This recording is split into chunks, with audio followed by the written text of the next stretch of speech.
What's going on? Welcome to another episode of Off the Schneid. Today we're going to be taking a look at the Philadelphia Eagles, taking a look at their draft needs post-free agency for the most part. They do have the most draft capital in the NFL heading into the draft. They've got 11 picks as of right now.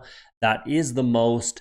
What are they going to do with that capital? Well, the Eagles are just in a weird spot in general, overall, in my opinion. They just won the Super Bowl in 2018. They still got a lot of players from that team.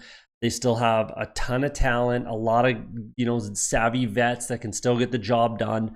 But they've got a whole new coaching staff. Nick Sirianni comes in with Shane Steichen.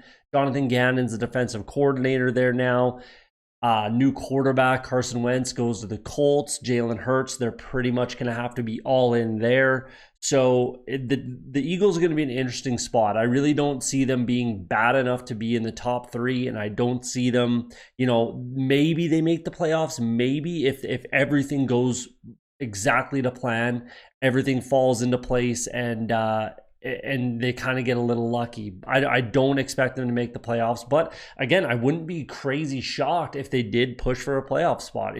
They have the talent. It's just a matter of if they can come together, play as a team, coaching staff gets the players to buy in. All these guys are young. Sirianni, Steichen, and Gannon, I think they're all under 40. I'm not exactly sure how old Nick Sirianni is, but the other two are under 40, 38 and 35. So it's an interesting kind of dynamic going on with the Eagles. They're going to have a ton more flexibility next year, next offseason, with some contracts coming off the books. The cap should go up, that kind of thing. So what are they going to do this year? Let's see. They're 12th overall. They trade back from 6 to 12 with the Niners, add a couple more draft picks, a little more draft capital next season.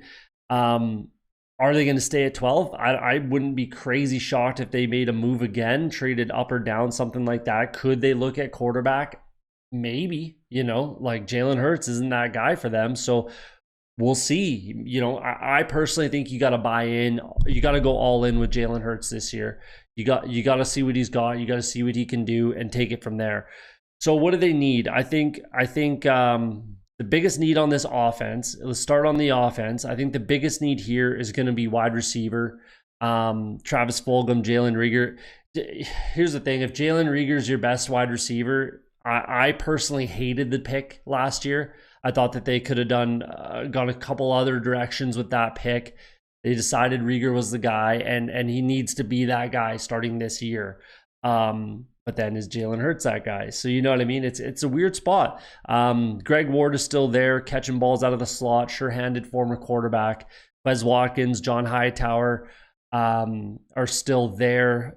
Arcega-Whiteside's there. So they do have some guys, but I think these are mostly going to be depth guys. I think that they need to add a playmaker to take, to give Hurts another option. I think that's a big reason why Zach Ertz is still a part of this team, if I'm being honest.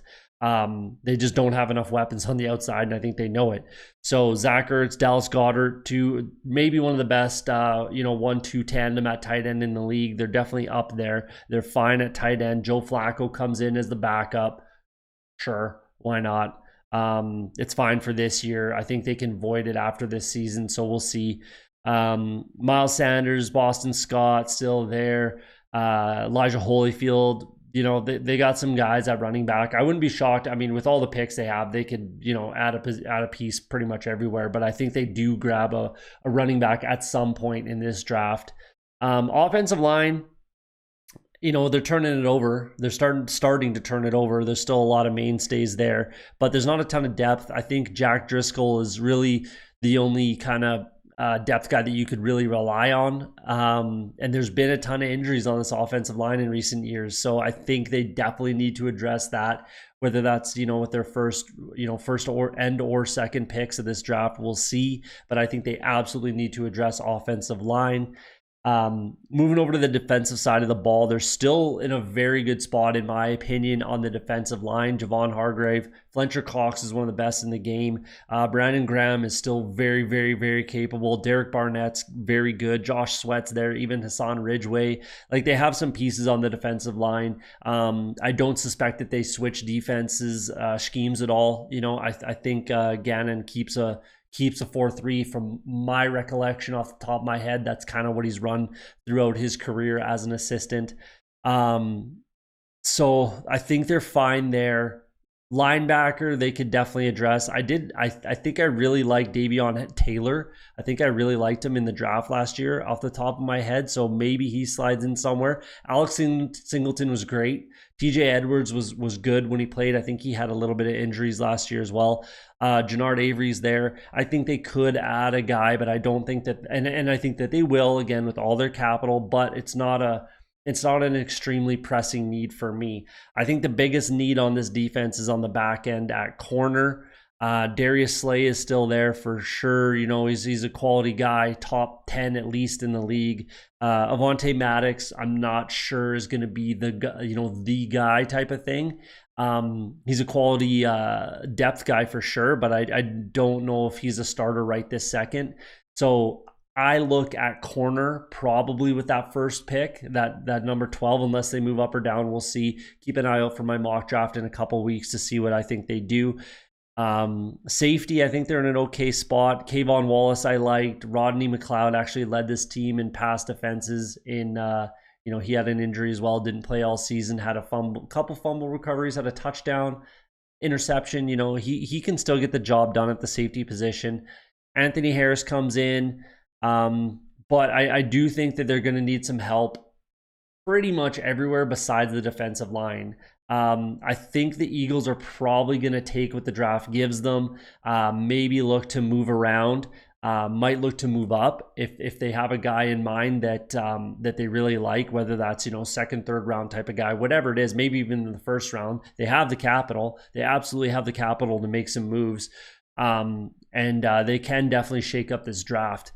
So we'll see what they end up doing. Keep an eye out for the mock draft. I think the Eagles are in an interesting spot. I think that they can turn it around fairly quickly if everything lines up. Hopefully that coaching staff is gonna do a good job, and the the players are gonna kind of buy in. Again, it's tough for some vets to start taking orders from kids that are couple years older than them, sort of thing. Calling them kids, they're older than me, but you know what I mean. It's just it's an interesting spot for the Eagles, and we'll see where they end up. So there you go. We'll leave it there. Keep an eye out for the mock draft. Don't forget to hit that like and subscribe button on your way out. Thanks for the watch, and we'll see you on the next video.